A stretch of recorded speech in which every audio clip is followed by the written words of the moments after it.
Hello and welcome to Move the Line, presented by FanDuel Sportsbook. I'm Ryan Noonan, joined here, as always, by my friends to talk sides and totals and the best matchups here for the Week 13 NFL slate.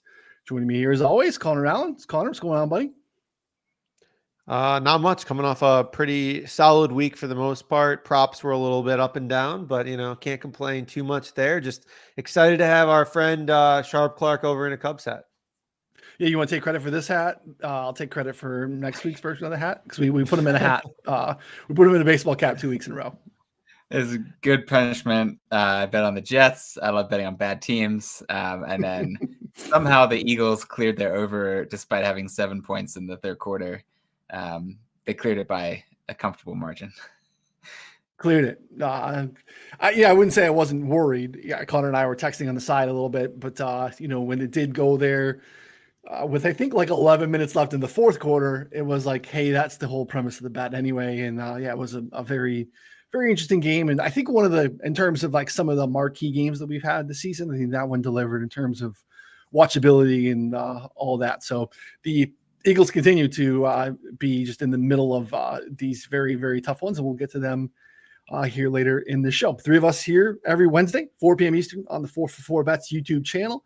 I should be able to find the podcast in your podcast feed Wednesday evening. Subscribe to both so you don't miss a show. It's free content. Supporting it by subscribing goes a long way in helping support us and continuing to bring the best content and tools in the industry to you at 4 for 4. So take a time, click the subscribe, like button, thumbs up, comments, all those things go a long way. Jump in the chat if you're hanging out on YouTube. Let us know what your favorite Week 13 look is. We really appreciate it. Again, 2 shows every week. On Friday, Connor, myself, and John Heislot from Odds Jam are here to talk about props. Again, Friday afternoons, 3 p.m. Eastern, here on the same channel. So subscribe.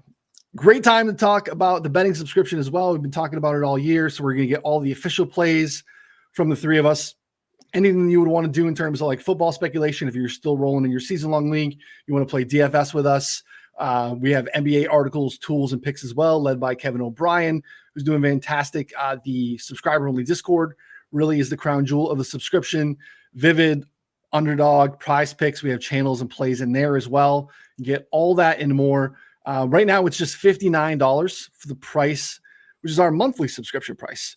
But that takes you through the end of the NFL season and a little bit more. So basically, the subscription runs through the end of February. It's basically like buy 1 month, get 2 for free sort of deal right now.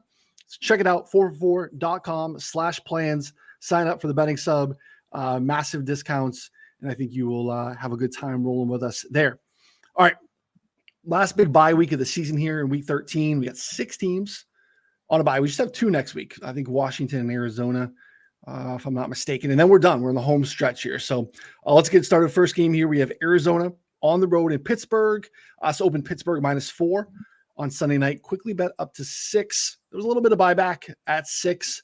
Clark jumped in as well. Now we're like down to Pittsburgh 5.5 across the board. Totals up to 41.5 after opening at 40 as well. Clark, I'll let you get kicked off here. Floor is yours. Talk to us about the Cardinals and Steelers. Yeah, I think the spread is right. I think both these offenses, you have to treat them as recent games matter a lot more than early season games. The Cardinals, for obvious reasons, Kyler Murray has only played a few games. The Steelers, they're a different offense without Deontay Johnson, and they also missed some games with Pat Freiermuth, and they also just faced some really tough defenses. And I think they really emerged as a competent offense. And now they fired Matt Canada, which I think is a plus. And so I think they should be treated as an offense that is expected to outperform their season-long metrics, but so are the Cardinals. And I think that's why we've seen a little bit of money on the over here. I think there's even room for this to go higher. I think it's at 41 right now.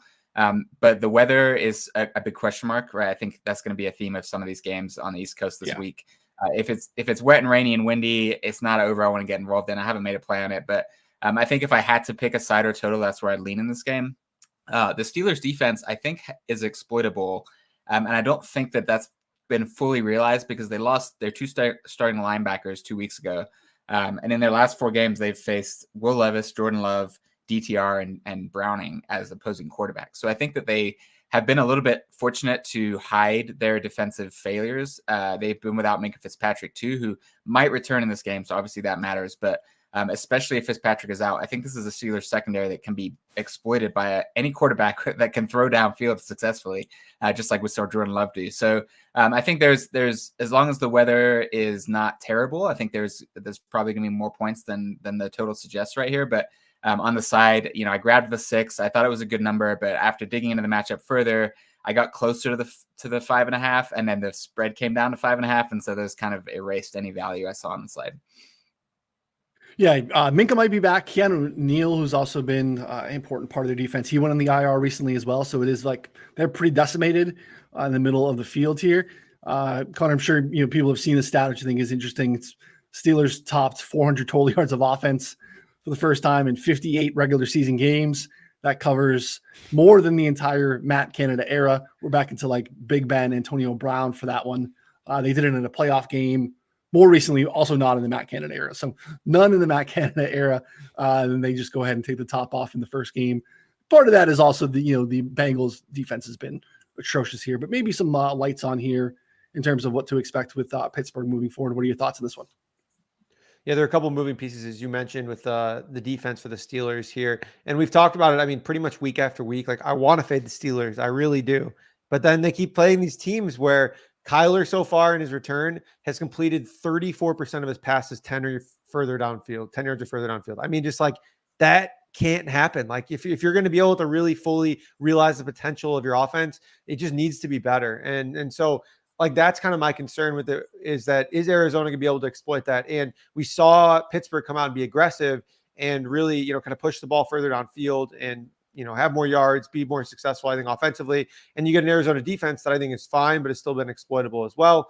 And then on top of that, you add in the fact that Kenny Pickett still dealing with a rib injury, dealing with a sore ankle. Like Tomlin was kind of like, hey, I don't know, like he should be fine, which just doesn't encourage me a lot. So it's really kind of like, I think the spread is right. I think it's 6. I would lean Arizona. I think if we can get a little bit lower, maybe Pittsburgh. But a lot of these, like Minka's status, is Kenny Pickett fully healthy, which we never know. I'm sure he'll go, but like, is he really, like, how mobile is he going to be? So there's all these different factors here in play that I'm not sure that I can fully quantify or realize until the game started. I think we won't really know a lot of that stuff. Yeah, maybe some flop lag on like Jalen Ward and stuff here in this matchup. Because I mean, look what Kyron Williams did coming off of the 4 weeks off and just absolutely toasted this Cardinals defense, which was also kind of beat up too. So yeah, the Kyler stuff, he's been up and down, which I think is to be expected. The average depth of target, kind of like what you're speaking to, in 3 starts is 9.5 yards, which is up from 7.2 in the Kingsbury horizontal raid offense. You like seeing that, but as you said, like it's led to the lowest adjusted completion percentage in the league in the 3 weeks that he's been active. So that's not really a great thing either. Running a little bit too, but yeah, it's interesting to see kind of how this team plays moving forward. And as a Patriots fan, I want to see the Cardinals get another win at some point here. The Steelers, though, like you said, they run into the Patriots next week too. So like we're waiting to fade the Steelers. We just can't find a spot to actually find a team that we're ready to jump on and be like, oh, this is a spot where this team is completely overrated. And really, I don't think the market's necessarily overrating them based off of the win-loss record yet. So I get the 6. I get kind of the early action from Clark, but kind of where it is now, it is kind of stay away. Yeah, I think the Cardinals might be a little bit underrated because so when I do my schedule strength of difficulty, I like it's point in time, right? So like when they played the Giants, they had an offensive line in Daniel Jones. It was like the Giants at their best, who we thought were a capable team based on last year, right? If you use the Giants season-long metrics to judge the strength of difficulty of that game, you're going to come up with a different number. But judging point in time, I have the Cardinals as the hardest schedule in the league to date. They place Washington, the Giants, Cowboys, 49ers, Bengals when they had a healthy Joe Burrow, Rams, Seahawks, Ravens, Browns when they had a healthy Watson, Falcons, Texans, and Rams again. Like that is a tough schedule. So anytime you're using those metrics, especially on defense, I think there's room for them to be better than people think they are. Granted, they do have a couple injuries. Kaiser White's on the IR. But I think that there's room for the Cardinals to be competitive here, and that's why ultimately they laid the 6.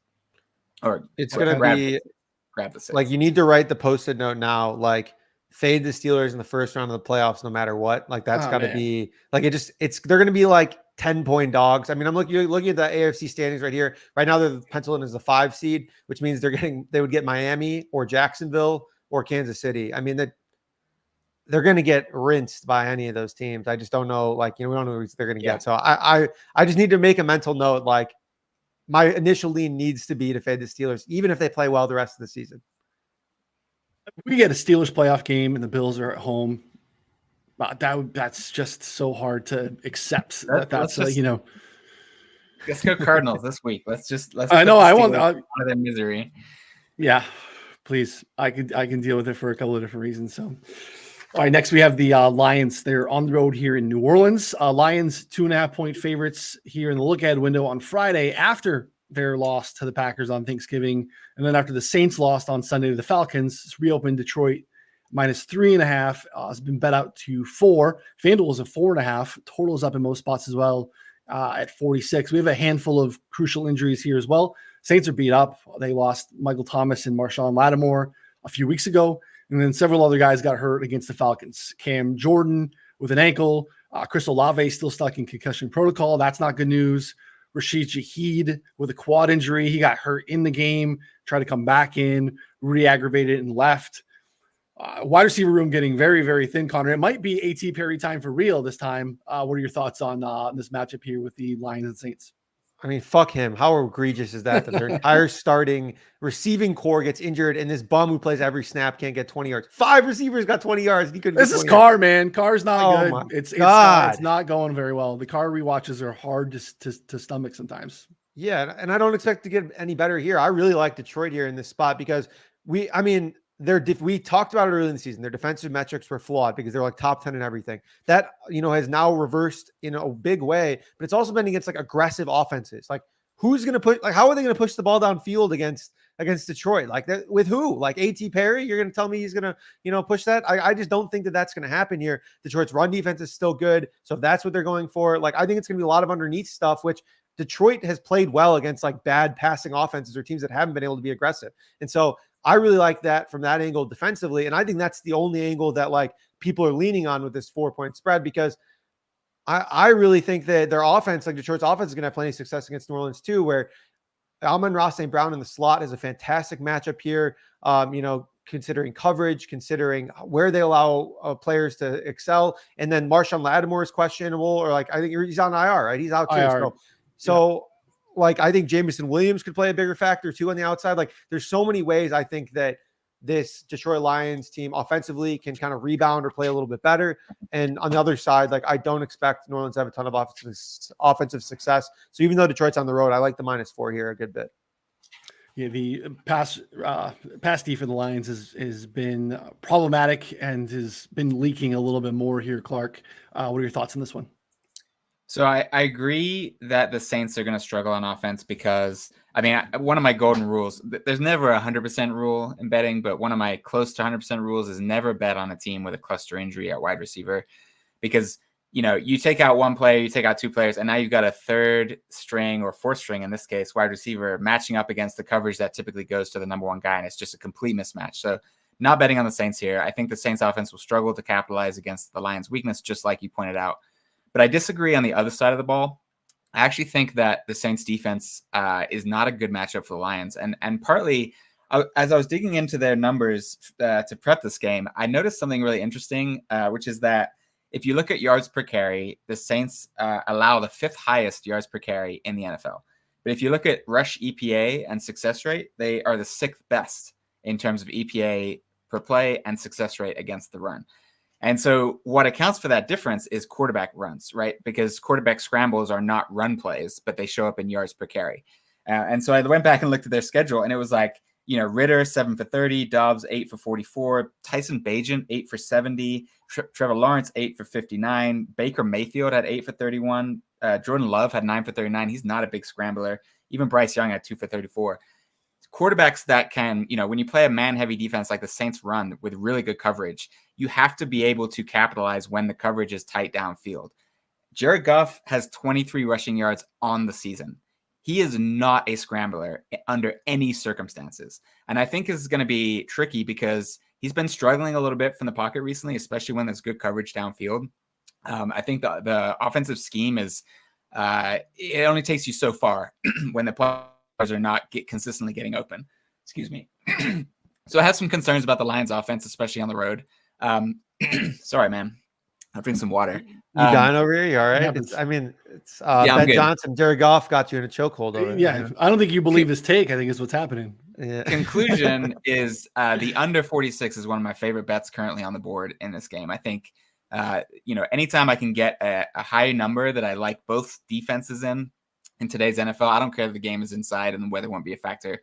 46 is too high in perfect weather for these offenses. The Saints struggle in the red zone. That means even if they do have success throwing a Kamara in the short game to kind of move the ball down the field, we're going to have one of those drives like we started with on Monday night where it's like 8-9 minutes off the clock, field goal, right? That's exactly how you hit an under, especially when it's total as high as 46. So I like both defenses in this game. I think the totals got bet up way too high right now.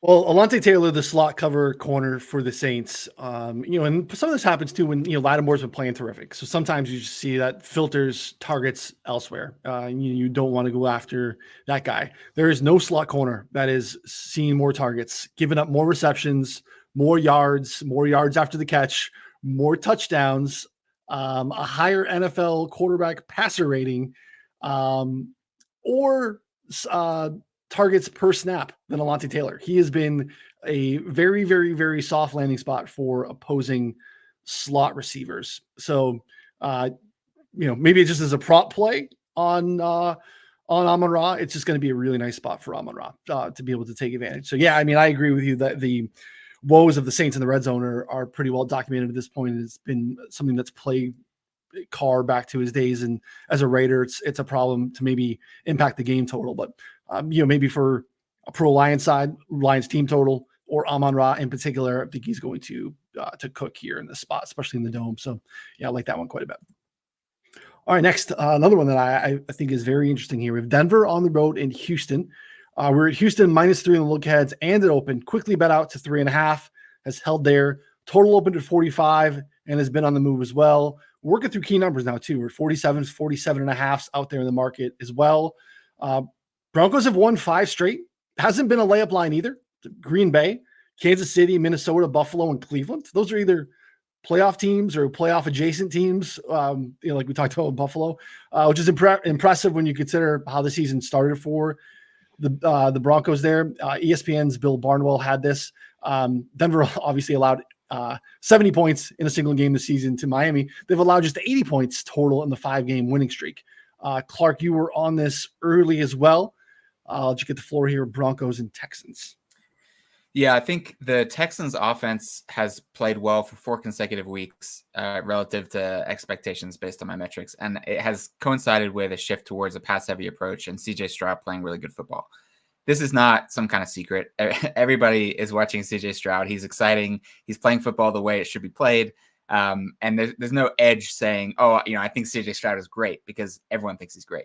But it's true. And when a rookie progresses that way and the offense shifts around the rookie's strengths, it is something that should be, again, like we talked about with Kyler, the offense should be graded materially different than it was earlier in the year. So the Texans offense is definitely on the rise, and that's why we're seeing the over money. The Broncos defense is also on the rise, and I think that's injury related, but I also think that they've benefited a little bit from some favorable circumstances. You mentioned a fairly tough looking schedule in that 5-game win streak, but Jordan Love 5 games ago is not the Jordan Love that we're seeing today. Patrick Mahomes was obviously sick in that game. I don't know how much that impacted him. Maybe that's an excuse. I don't know. But what we do know is that was by far Mahomes' worst game of the season. The next time, Josh Allen, very timely turnovers. They weren't really stopping the Bills on a down-to-down basis. They just got turnovers at the right moments. And then the last 2 games against, DTR and PJ Walker, terrible quarterbacks, and Josh Dobbs, who has, flattened down to earth in a way that I think makes that much less impressive. So I'm not as impressed with the Broncos defense as I think some people are. And I think that CJ Stroud is going to present a challenge to them that they haven't seen really. And then on offense, I still don't believe in the Broncos. Like, they had a good game against the Dolphins in garbage time. They had a good game in comeback mode earlier in the year. But recently it's just not been impressive. It's been a bit clunky.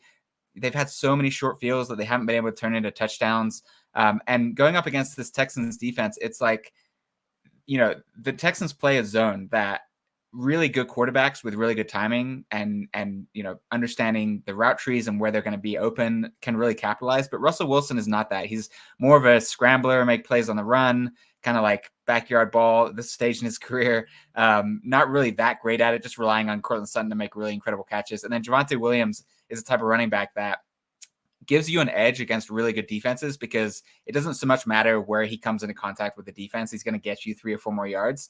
So it's less of an advantage against a defense like Houston that can be beat. So I'm just not really seeing any upside for the Broncos here on offense. And I think the line move to 3.5 was correct. I don't really think there's any value there at 3.5, but definitely not looking to go the other way in the Broncos. I could not agree more with all of it. The defense has been better without a doubt. I mean, results based.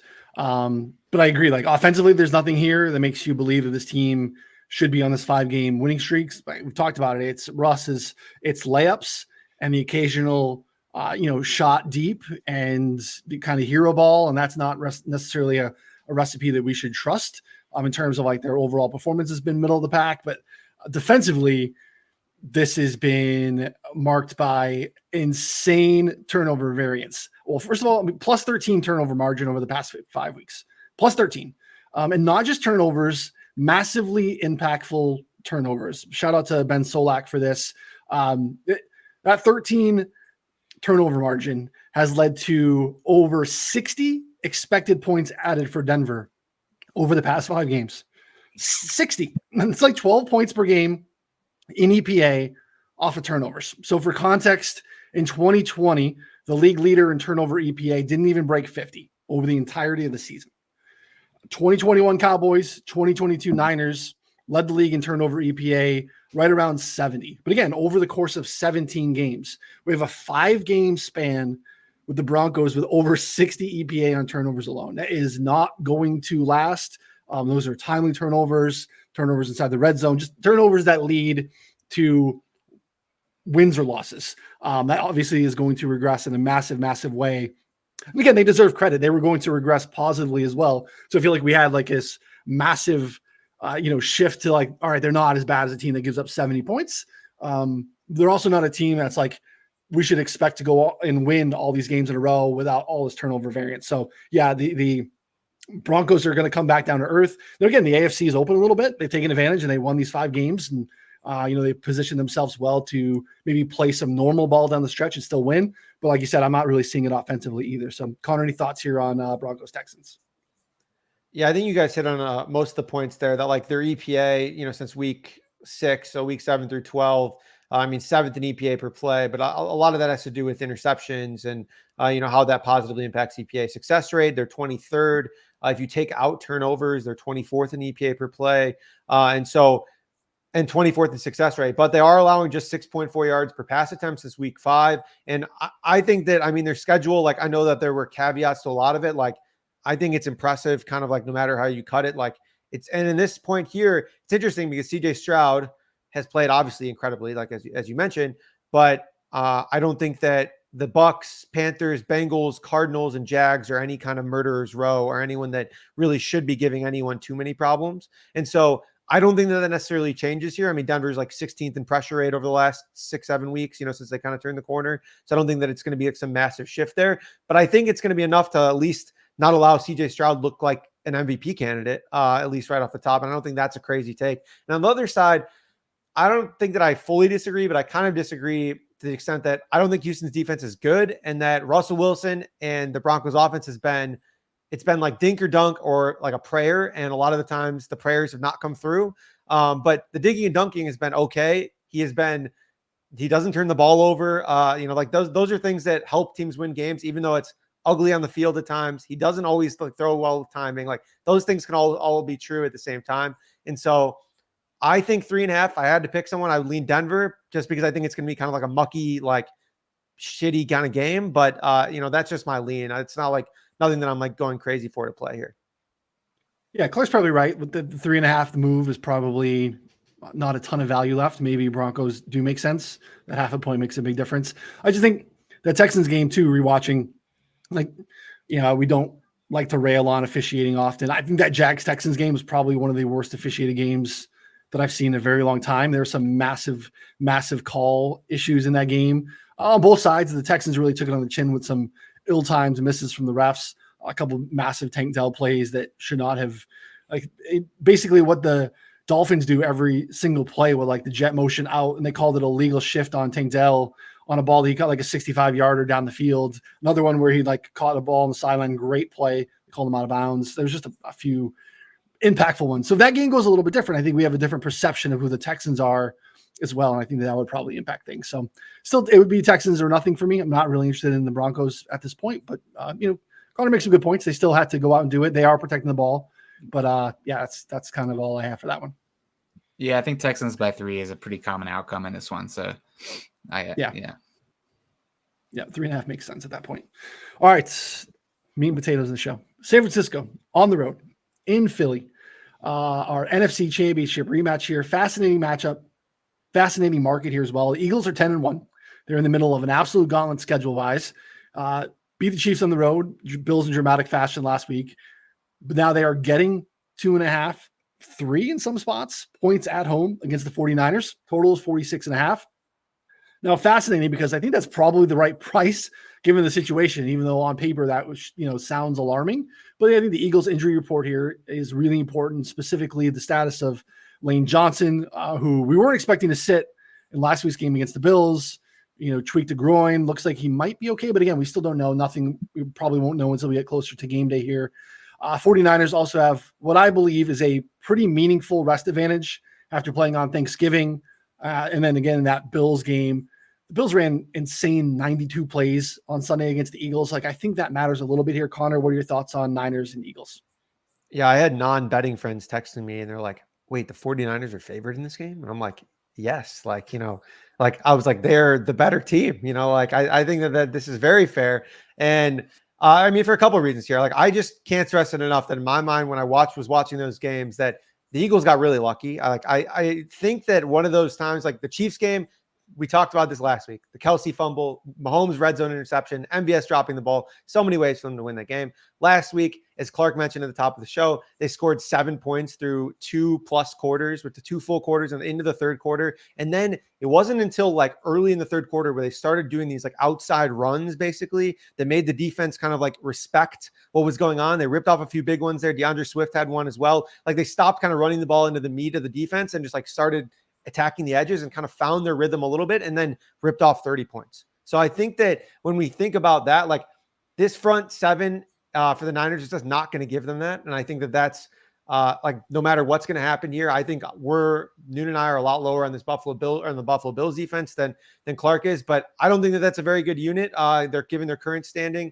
And I think this Niners unit is massively better. And then on the other side of the ball here, this Eagles defense they get pressure. Their run defense is fine, but they've been exploited more in recent weeks. And then deep in their secondary, they are getting ripped on the outsides. Gabe Davis just absolutely shredded them. And now you have Brandon Ayuk, who by all means is having an incredible season. He just isn't seeing a ton of targets because they don't have to throw the ball. Brock Purdy's only thrown the ball more than 31 times, once or twice all season. So it's when they give him volume, when they give him the efficiency is going to be there. And he's just going to dog walk these Philly corners. So I'm excited. I think that the Niners here are still playable as long as you can get it under 3, which is it's 2.5 here. But I'm curious to hear your guys' thoughts. I wonder if we're in unison here. Hey, for me, similar to last week's game, I'm a bit surprised by the point total here. Again, I understand that this is a different beast. You can survive Lane Johnson without, against a situational Von Miller. You can't survive no Lane Johnson with Bosa and Young and Hargrave, and it just is a very, very, very different beast. But I liked all iterations in the total of that one. I like the Bills team total over the game total, all of it. This one, I love the 49ers team total. It's kind of stuck in the dead zone, 45 or 20, 24.5, 25.5. You can take it up to 26.5 at plus money. I think DraftKings has plus 124 over 26.5.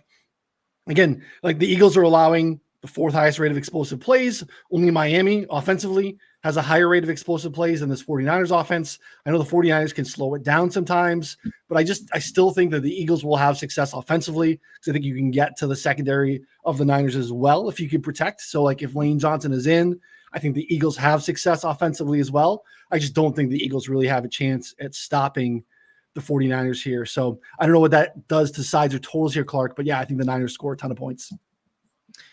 I don't want to rain on your parade, Noonan, but we have a It rained last week on my parade, buddy. we have it did. But here's the difference. We have a small sample size of Brock Purdy playing in weather, and it's not pretty. He's got small hands. We know that. It's possible that he has a material weakness playing in the elements like Jared Goff. We've seen it before. And it looks like there might be rain in this game. And if this is another rainy game like it was last week, like it was the week before, these Eagles are just constantly in the rain. I have my concerns about what the 49ers offense looks like. It's so timing based. It's so speed based. It's all design. And like, if those breaks are just not as crisp, if, Brock Purdy is just not as accurate in the rain, could really make an impact to the 49ers scoring here. And so that's kind of one of my concerns with this is like, yeah, I would love to bet the Niners against the Eagles because the Niners are a better team, but the market is smart and the market has made the 49ers road favorites of basically 3 against a team that is 10-1 and has been beating really, really good teams. And so as much as I would love to bet it, I just think the market is agreeing with me. And I don't see any edge here. Like I make it 49ers basically minus 2.8, which is exactly where the spread is. So I would have loved to have grabbed some value here, especially with the 92 plays run by the Eagles on defense, them being a little bit tired.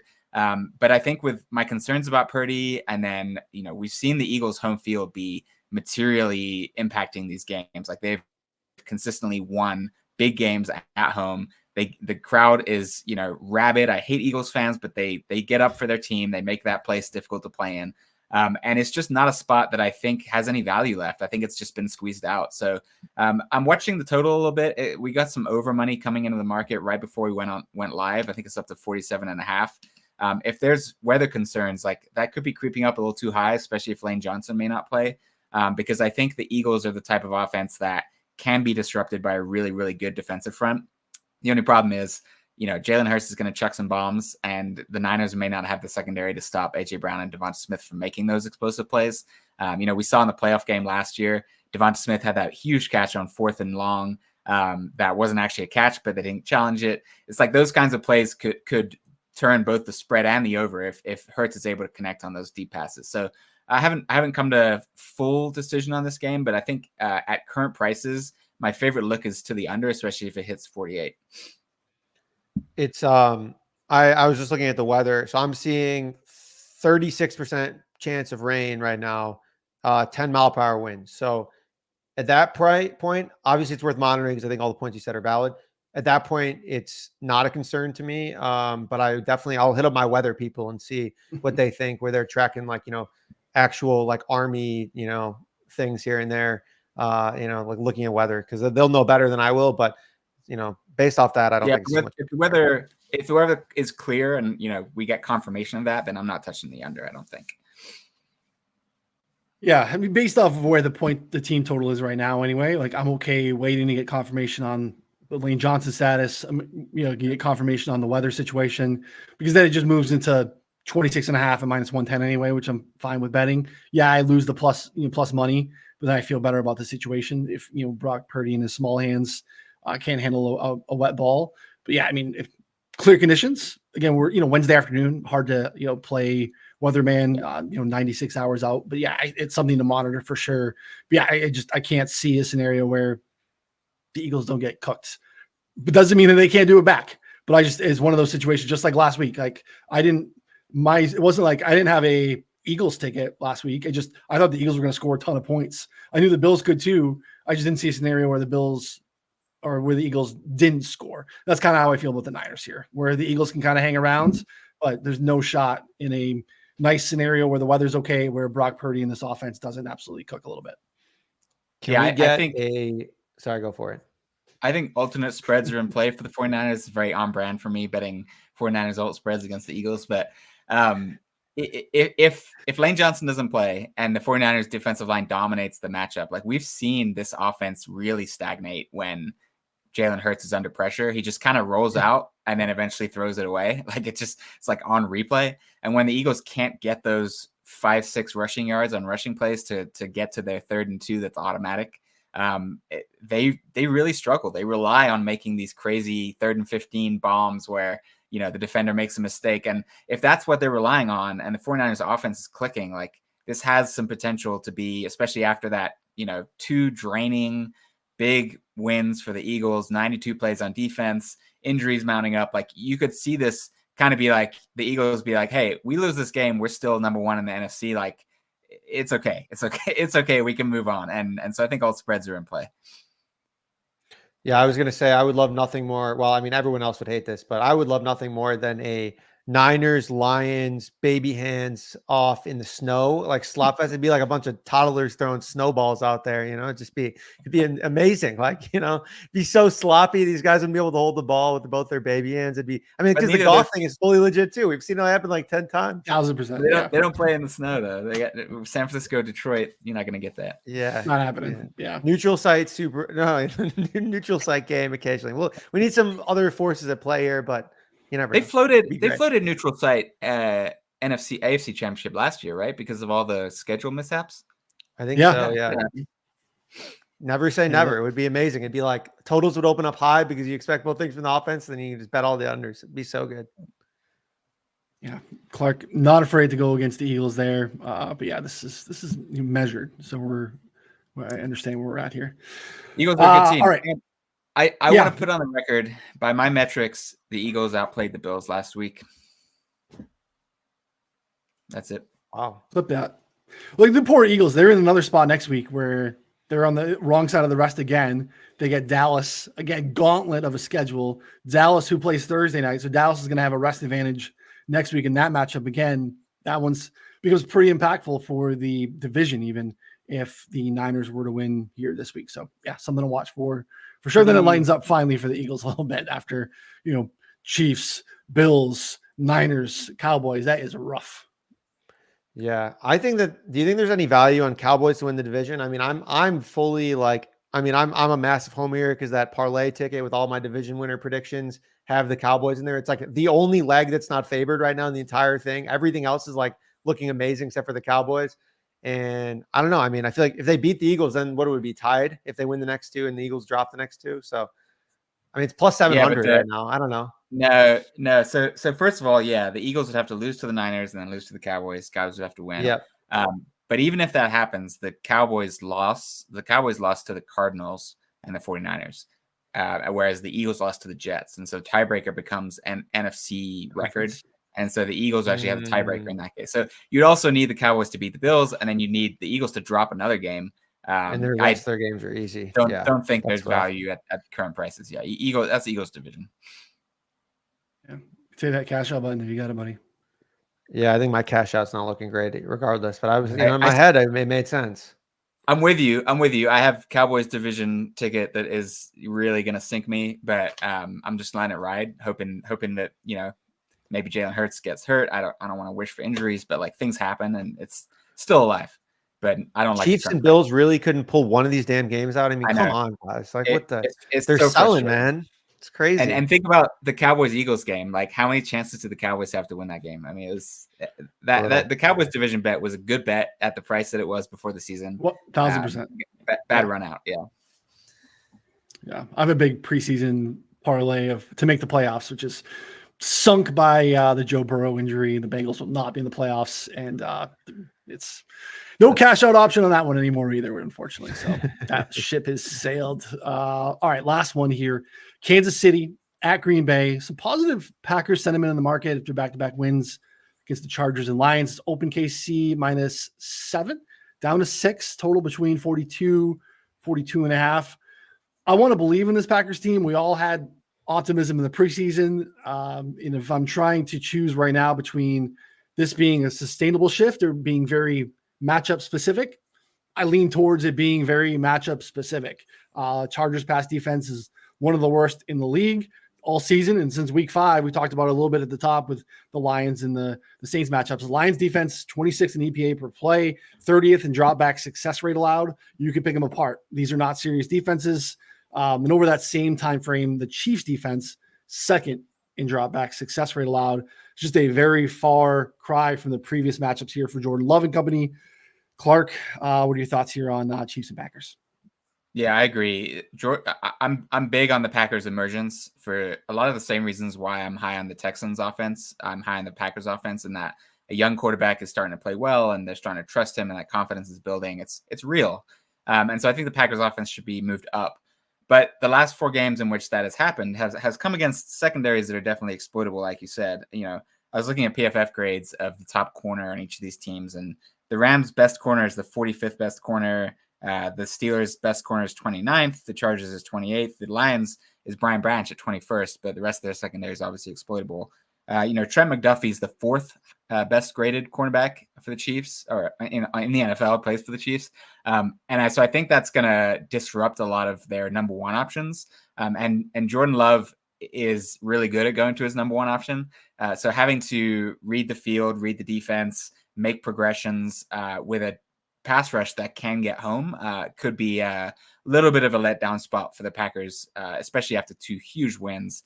The odds of them sweeping against the Chargers, Lions, and Chiefs is pretty low, but that's all it takes is a win against the Chiefs, and they get that.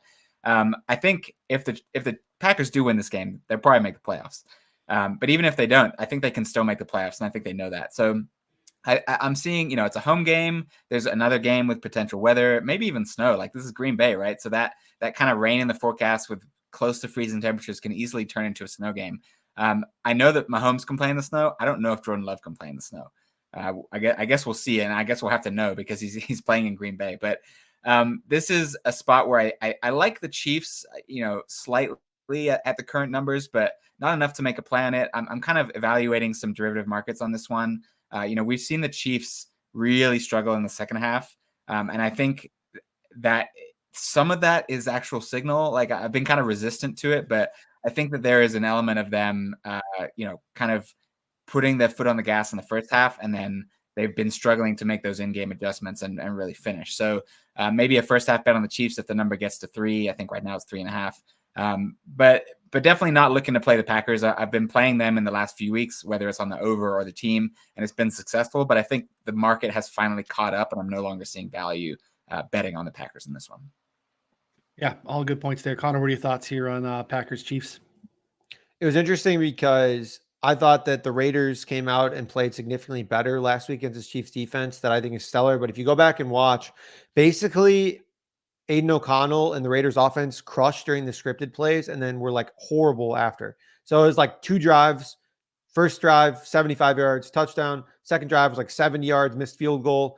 Third drive was like an 80-yard Josh Jacobs run for a touchdown.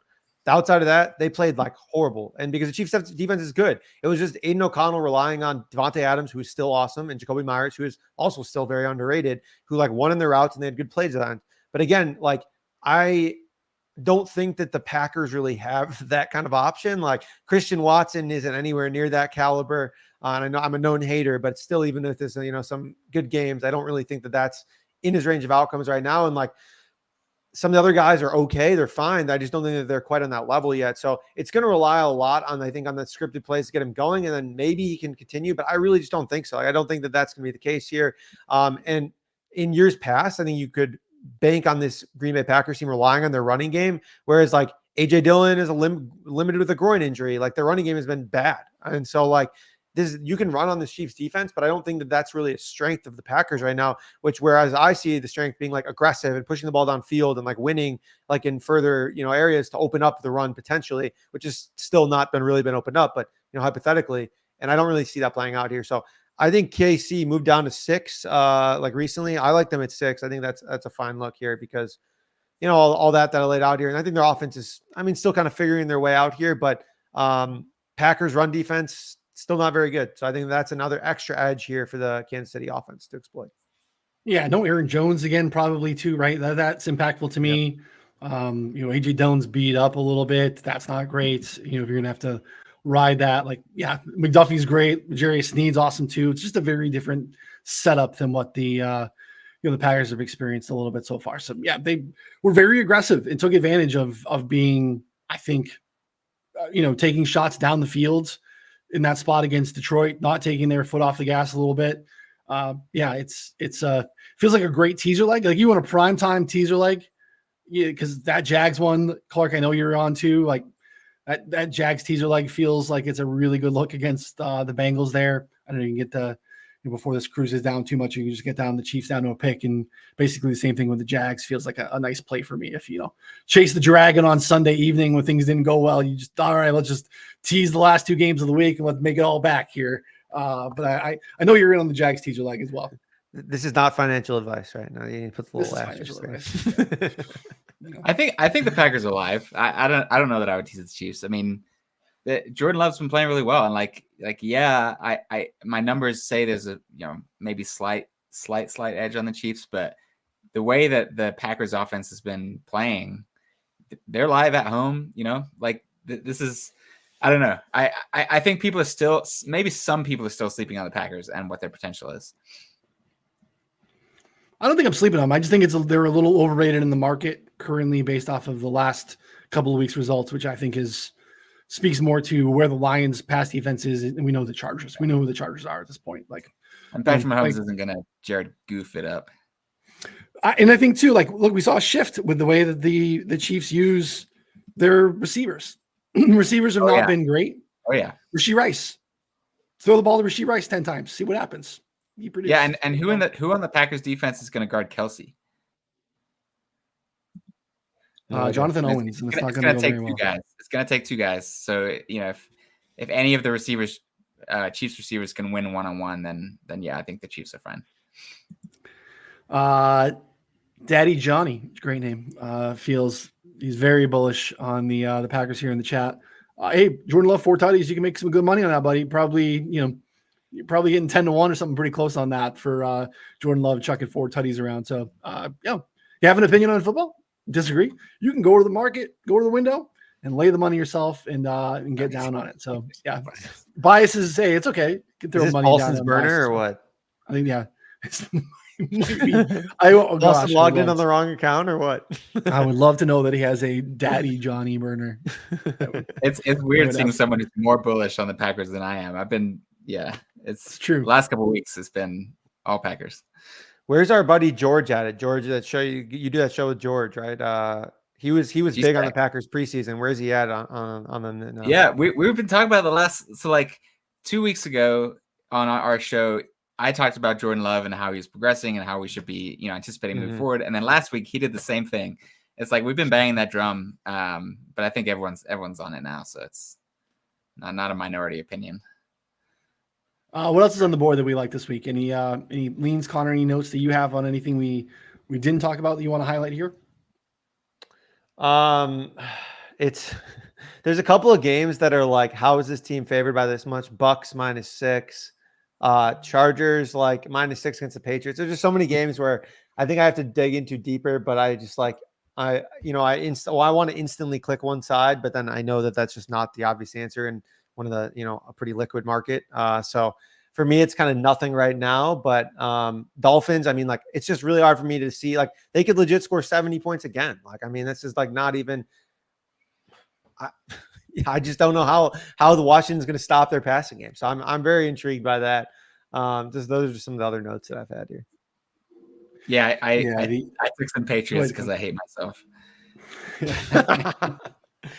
Man.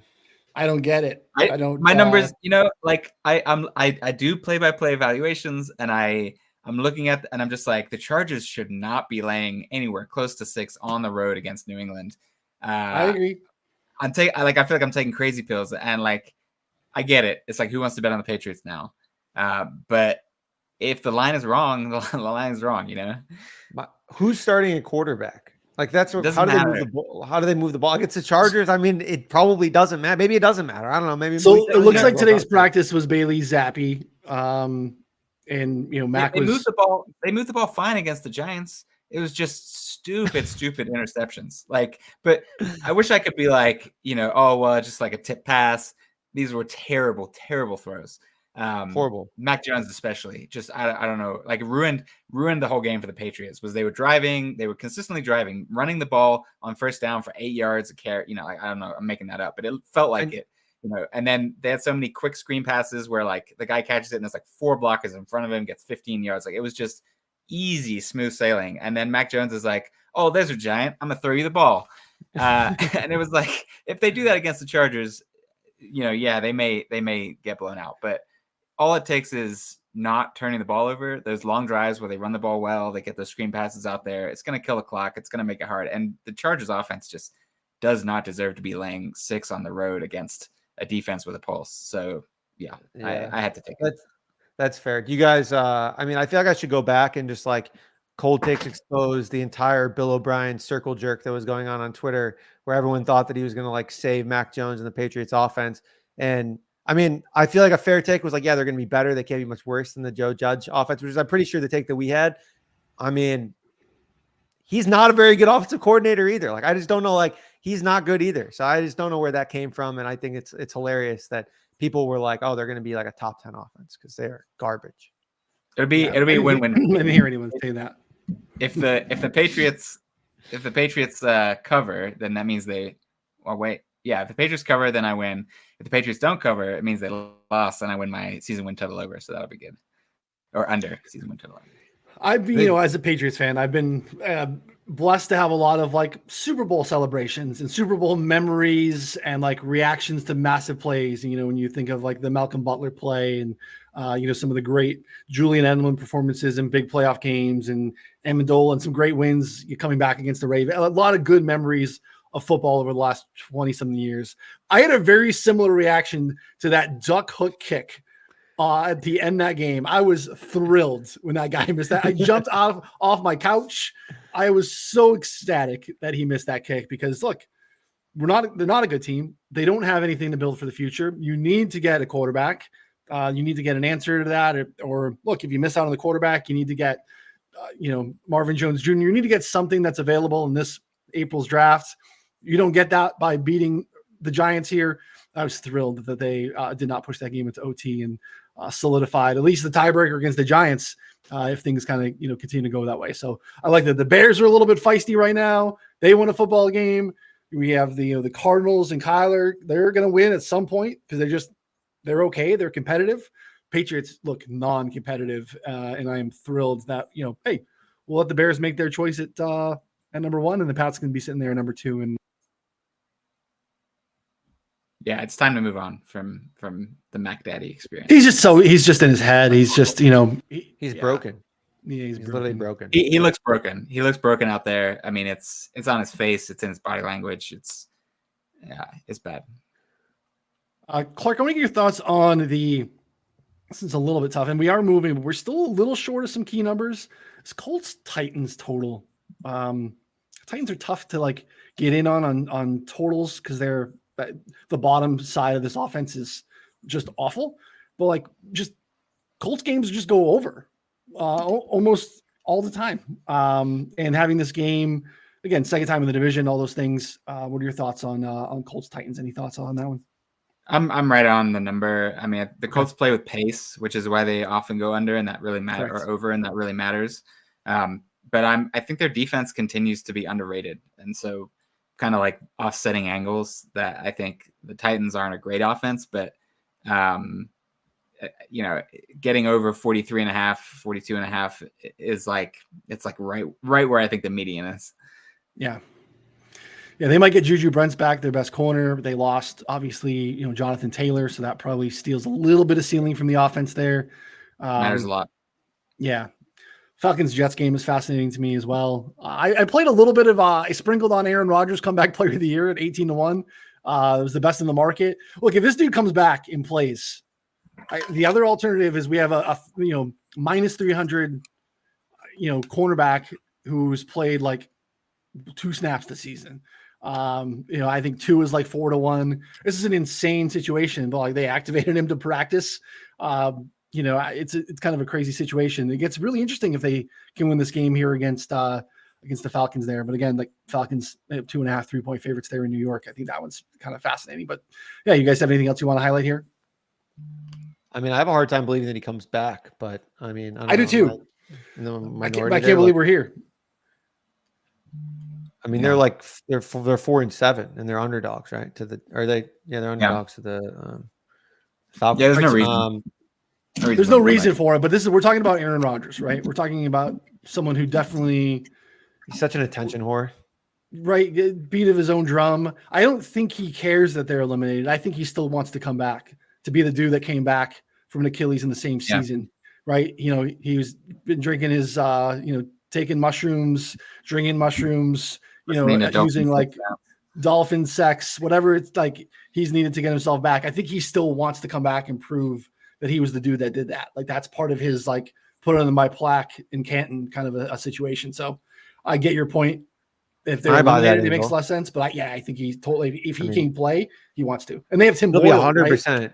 It'll be 100% his decision too. Like it'll what are the coaches going to tell him? No, like they're all, a bunch of them are going to be fired anyway. So no, we like Trevor Siemian because there's no way Boyle will still be starting in 4 weeks.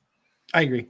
Yeah. I mean, he's got to get benched. I mean, do you think he makes it through this week? I was considering that. There's some props out for like him already. I don't think he makes it. It's like a full line. So I think that's a really interesting look, to be honest. Yeah.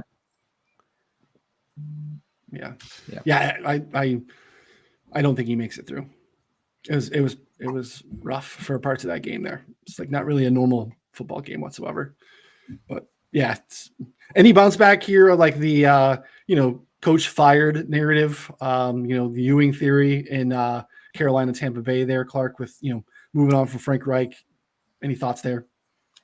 Not really. No, I mean, if I see, I basically don't project a team to do worse with a different coach. Like I don't expect a coach firing to make the team worse. So if my numbers like them, I don't factor in the coach firing. That's kind of how I built in the bounce back. But for me, I don't like them. If it was still Frank Reich, I wouldn't really be playing that. So yeah, it's like the problems just like aren't fixable, right? Like it's like their offensive line still sucks. The receivers still suck. Like you can't implement a new system where guys are just automatically open in like a week. And their new head coach was already their play caller. Like he was already their offensive coordinator. So yeah, and Thomas Brown is their new play caller, right? Like the guy that sucked for 3 weeks is now they're like he had a chance already. This is not the type of situation where you see, and it's not like I don't think the players hated Frank Reich. Like sometimes you see like Josh McDaniels got fired, and the locker room was like, yeah, okay, we're gonna have some fun now. Stogies. Yeah, I don't really think Frank Reich was like hated. I think he just, it just wasn't a great team, and I don't think they're gonna be like, oh, now Frank Reich is gone, we can have some fun. I just don't. I don't see it. Yeah, still suck. We probably get Joe Flacco this week, which is a very interesting dynamic. I wish we were getting Flacco Wentz. That'd be, just a fantastic marquee. Yeah, that market's so bizarre, but I mean, it's almost, I mean, not like the Eagles Rams, but when you look at it and you would have been, told you 2 weeks ago that game is happening and that's the line, you'd be like, what the heck are you talking about? But it makes sense currently. It was 5. Yeah. I also think part of it is that, the Cardinals defense, I think, is garbage. So we're inflating the Rams offense maybe a little bit there too. But yeah, do I want to back Joe Flacco off the street on the road in an NFL football game right now? No, I do not. So yeah, interesting week. But yeah, and again, limited slate because we have 6 teams on a bye. So I think we almost touched on every game at that point. So look at us, under an hour too. Pros. Again, you want more information on the betting subscription, jump in the show notes here, 44.com/plans. You can get in the Discord, get all of our official plays, check out everything that we do. Again, before you take off, hit subscribe wherever you're listening or watching. You can come back on Friday to hang out with us to bet week 13 props. So for Clark and Connor, I'm Ryan. We'll see you all next time. Thanks, everybody.